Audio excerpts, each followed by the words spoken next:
The man who scammed dozens of people for years sat across the dinner table from them, lied to their faces, and not one person caught a tell. Zero hesitation. Zero guilt. He passed every read test anyone ran on him. And the people who got hit hardest were the ones who'd have told you they were good with people. Everyone has a story like this. A business partner, a friend of a friend, a guy everyone vouched for, right up until the money was gone. So, we all run the same defense. Read the person, watch the eyes, trust the gut. Here's what that defense is worth. Across 206 studies and almost 25,000 judgments, humans detect lies at 53.88%. On actual lies, it drops to 47.33%, which means on the thing that matters most, you do better flipping a coin. Gaze aversion, the number one tell, named by people in 58 different countries, has a measured effect size of about 0. Your gut is a warmth meter, and warmth is the cheapest thing in the world to fake. This is not a small problem. The FBI logged over 1 million complaints in 2025, reporting $20.8 billion lost. $8.6 billion of that in investment fraud alone. And when FINRA researchers asked directly, 11% described losing money to fraud, while only 4% would accept the word victim. Most people who get taken never say it out loud. So, today we're talking about the 4 things con artists actually control that have nothing to do with their face: pace, vouching, your doubt, and who benefits. Plus the one verification method that took accuracy from 56% to 85% in a controlled study. And the part videos like this always skip, which is why this same checklist would flag thousands of honest people. Start with the cues themselves. Every lie detector tell you were taught has been measured, and it's noise. Researchers went through 158 different behaviors across 120 samples. Looking away scored a 0. Fidgeting scored slightly negative. Nothing. It gets worse. Corrected for measurement error across 247 samples, the difference between the best human lie readers and the worst was under 1 percentage point. There is no such thing as a natural. Nobody has the gift. The person who says they can always tell is describing a feeling, not an ability.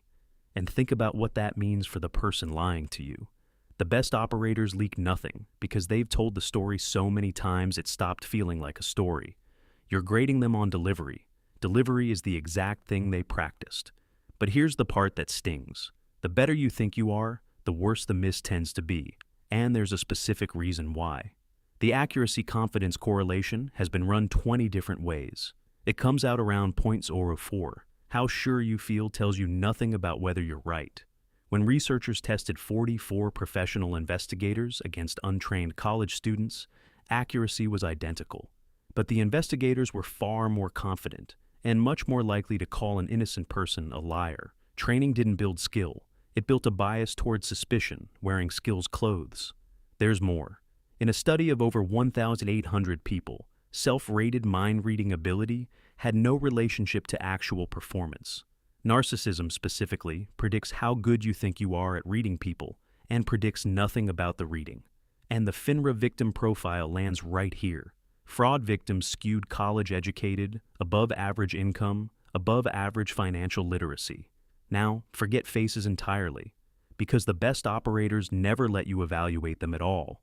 Someone else does it for them before you ever meet. Con men rarely pitch you cold. They get introduced. Regulators have documented this for decades under the name affinity fraud. Recruit the respected community leader, pay the early investors, and those early investors become unpaid salesmen who genuinely believe every word. Ephraim Taylor toured churches, framing investments as community development. Over 400 victims. More than $16 million. He never earned trust from a single person in those pews. He was handed a pulpit by people the congregation already trusted, and the trust transferred intact. The introduction was the entire fraud. The Baptist Foundation of Arizona ran about $580 million through roughly 11,000 investors on the same fuel. Then there's the second half, and it's the part nobody names. Call it the skepticism tax. Ash found people conformed to an obviously wrong group answer on 36.8% of trials. Latane and Darley found 75% of people report smoke coming under a door when alone, and only 10% report it, with two calm strangers in the room. Doubt is expensive in a group. You've paid this. You've had a bad feeling about someone and swallowed it, because saying it out loud meant telling your friend his judgment was bad. Theranos made that tax literal. When lab staff raised concerns, the company answered with lawyers, surveillance, and trade secret threats. One whistleblower's family reportedly spent over $400,000 on legal fees. When doubt costs that much, silence isn't stupidity. It's economics. Be honest for a second, since nobody's watching. Have you ever ignored a doubt about somebody because saying it out loud would have cost you socially? Put it in the comments, because that number is way higher than anyone admits. One caution. Hashflare took $577 million from hundreds of thousands of people with cold online ads and no community at all. Borrowed trust is a mechanism, not a law. So, what actually works? It's boring. You stop evaluating humans and start verifying claims. Investigators trained in a method called strategic use of evidence went from 56% accuracy to 85%, just by holding evidence back and letting the story contradict the record. And when researchers asked people how they actually discovered real lies in their lives, the answers were confessions, third parties, and documents. Almost never a face. Madoff is the proof by absence. He reported 3 losing months over 87, while the S&P had 28. Harry Markopolos put roughly 30 red flags in front of the SEC in 2005. The SEC opened a case and never once confirmed a single trade with an outside counterparty. The arithmetic was checkable the entire time. Nobody checked. And now this video has to argue with itself, because everything just described would also flag a lot of people who are honest. And if you skip this part, you turn into the other kind of fool. Run the numbers. At a 0.1% fraud rate, a checklist that's 80% sensitive and 90% specific produces about 9,190 false alarms for every 80 real catches. It's wrong on more than 99% of the people it flags. A red flag is a trigger for one cheap phone call, never a verdict, which means you scale verification to stakes. How big, how irreversible, how secret, how urgent. And you ask the person vouching one question. What do you know firsthand versus what were you told?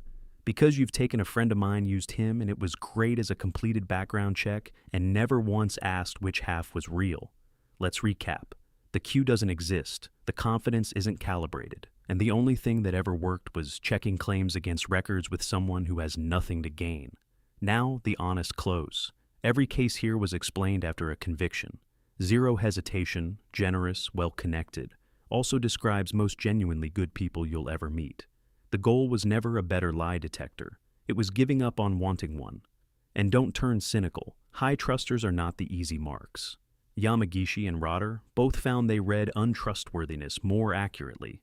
And cynicism predicted lower income growth over a 9-year panel. The openness that got you burned once is the same thing that finds you the people worth trusting. Don't trade it in. All right, that's all for this one. The skepticism tax is the beat people rewind most. So watch the video on screen about why smart people make bad decisions under social pressure. That's the full mechanism underneath it.